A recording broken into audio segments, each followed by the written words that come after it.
don't have that kind of money. You understand that we're talking about your life. Yes. Now take good care of yourself. The much-anticipated animated series Mellow Moromi is finally making its television premiere. Miss Sagi, as the creator of the character Moromi, how do you feel right now as the big moment approaches? Well, Moromi has grown so much with all the love he's received. And how should I put it? I hope the series will allow even more people to feel the sense of peace he's already brought to so many. It's so heartwarming just to look at him, isn't it? Oh, well, thank you. I'm really happy to hear that Moromi makes you feel that way. Thank you. And don't miss Mellow Moromi.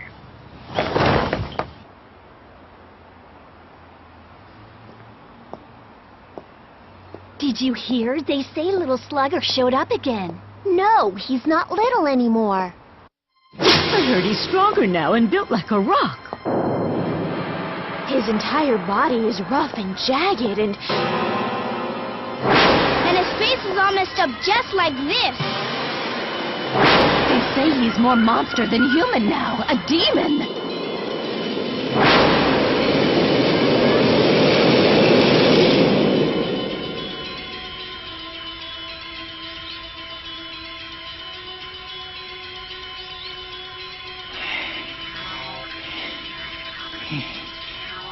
I already know exactly who you are.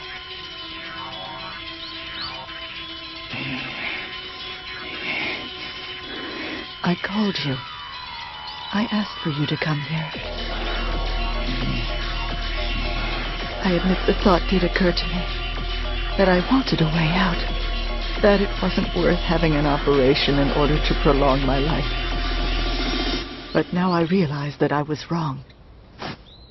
How could I ever let myself wish to die even for a moment, when I know that if I were to die, I would be betraying my husband? I believe you know my husband quite well, don't you? Huh? Don't you understand yet? Take a look at this room. Doesn't it tell you something? That's correct.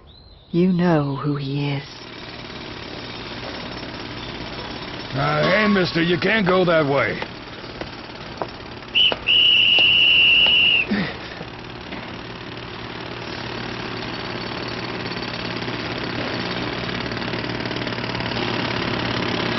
They say that you choose desperate people who are trying to escape from reality and then attack them indiscriminately. Do you think by doing this you're helping to ease their burden? That you're somehow giving them salvation? Please do sit down. I'm going to help make you understand that human beings are not the weak and wretched creatures that you seem to think they are. So sit down right there.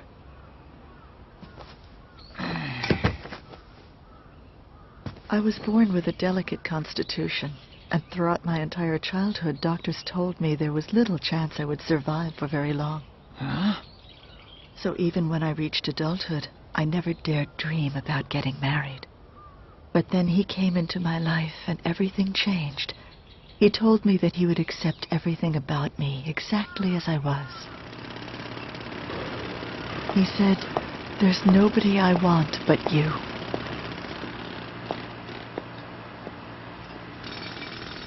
I was overjoyed. We decided to get married as soon as we could and live a modest, humble life together. I was so happy back then. But unfortunately, that happiness did not last for very long. We'd wanted to have a family, but soon learned that I was unable to bear children. My body wasn't strong enough for childbirth. I was in complete despair. I was too ashamed to face my own husband, and I have never cursed myself as much as I did then. But despite all of my problems, he still forgave me. He held me tightly and said, "No matter what happens, we'll deal with it." And then I started to cry. I buried my head in his arm, and I cried for a long time. You can search the whole world and never find someone as noble and high-minded as him. Hey, you're late! What makes you think you can be so late? I'm very sorry. The job at the other site ran a little late. I don't want to hear your damn excuses. Now get your ass to your station. Yes, sir. Hey! What are you doing? I'm sorry. And so I made a decision. I would become a woman who was worthy of him. I would dedicate myself to him entirely. And my health would not become an issue. No. But then for some reason, while I'd wanted to do all I could for him, it seemed he started staying away from home more and more. Initially, I just kept telling myself that I had to accept it because he was doing his job. But then I began to fear that perhaps the truth was maybe he had finally grown tired of me. What if he was just using his work as an excuse to stay away from me? I couldn't blame him. As you can see, I am and always will be a useless invalid. I couldn't stand it. It wasn't the fact that I was losing him. It was the thought that I had somehow become a great burden to him. And that hurt. Because if that was really the case, I'd rather... I'm so ashamed. My husband was out there every day working himself to the bone for me. And still, how could I possibly be a decent wife when I couldn't even trust him? What a despicable and truly unforgivable thought that was. I became ashamed of myself and waited for him to come home. And while I waited, I took heart in the firm belief that just as my husband would always be my home, I was his home. Why don't you go home early for a change? Well, your wife's waiting for you. That's the point of finishing up early, isn't it? Why are you racing around to 3 different construction sites? You don't need to remind me. Ah, these stupid freaking tests. Seriously, what a hassle. Wish that little slugger would show up. If he wants to do something, why doesn't he destroy the school?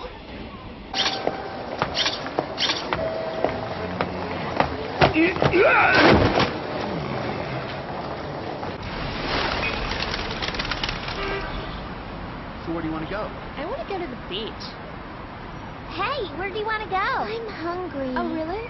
That's totally possible.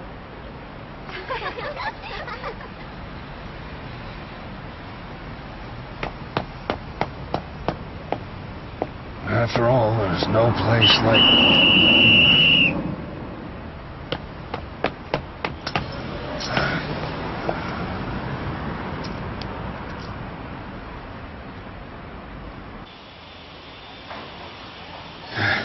Sorry I'm late.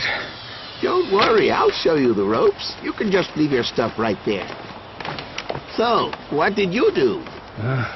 Oh, come on, you can tell me. You don't become a security guard at your age unless you've gotten into something. Hold on. Judging by the look on your face, I'd say... this? No, I never... Damn, wrong guess, huh? I thought maybe we had something in common. Heh. You mean you... Oh, who, me? I spent 5 years locked up in the big house. When I got out, I couldn't find a job. But you know, you don't need any experience to be a security guard, so... Ikari? Officer Ikari? It is you, isn't it? You're Officer Ikari. Hey, don't you recognize me? You know, you nabbed me once. Wait, Inukai? I wanted to be a good wife and tried to make this house his home. A place where he could rest and recover his peace of mind. I wanted this to be a place for him to eventually come back to, even if it wasn't something he ever really paid much attention to. I'd prepare his bath and bed for him every day, so that he could always come home at any time. I remember one night, a rare occasion when he was eating dinner at home, he suddenly said to me, "You know what? Your dinner is really the best, and it's only because of you that I'm able to focus on my work and do my job." And then one day, something happened. Something that would take everything my husband and I had spent so long building together and shatter it all in an instant. That's right, when he took your case.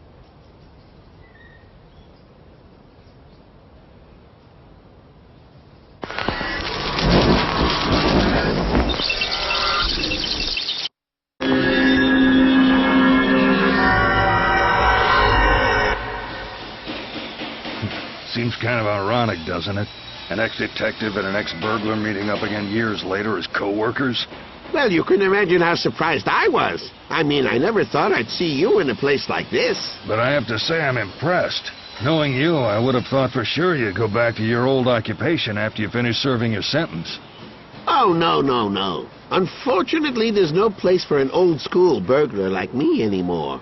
They've got new terms and tools for just about everything. It's ridiculous. Even back in the old days, you were a real classic.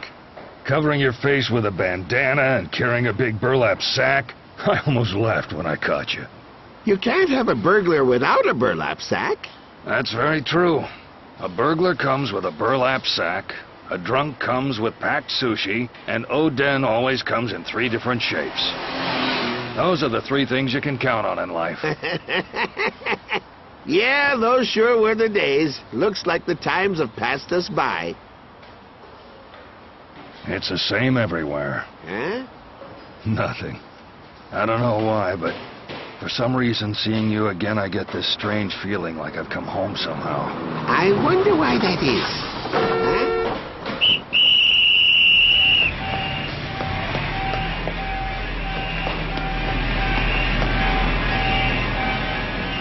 You know, I still remember the words to that sermon you gave me.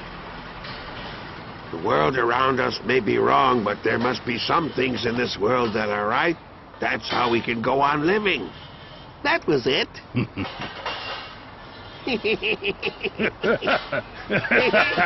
You are an insult to my husband. Each and every time you attack someone, you trample upon the very things he stood for. I remember he once told me that he would not be coming home until he had finally arrested you. And I gave him my consent. If he was going to put everything on the line in order to arrest the attacker, then my job as his wife was to encourage and support him in his decision. And so even though we were apart, my heart was always there right with him. The 2 of us, together, standing up side by side against you. But then... So they fired you. There's no place on the force for an old-fashioned detective like me anymore.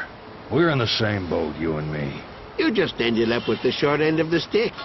You know, I heard about that case when it was on the news. A young kid on skates running around hitting people with a baseball bat. It was sheer madness. That monster is simply a product of our time.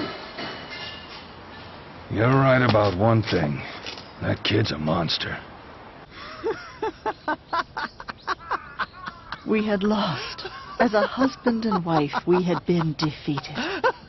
Huh?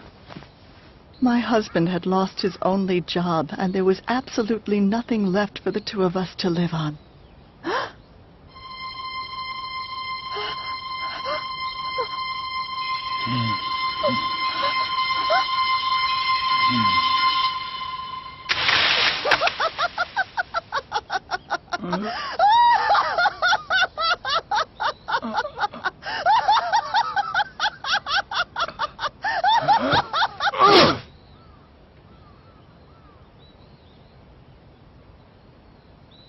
But still, we refused to give up.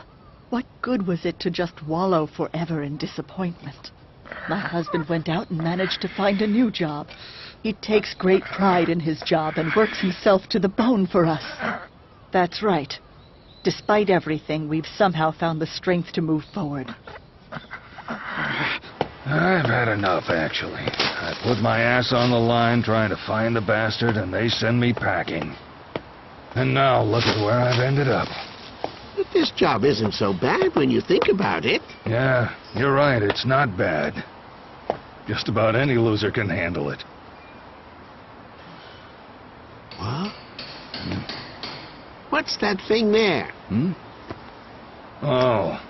Well, I may be a loser,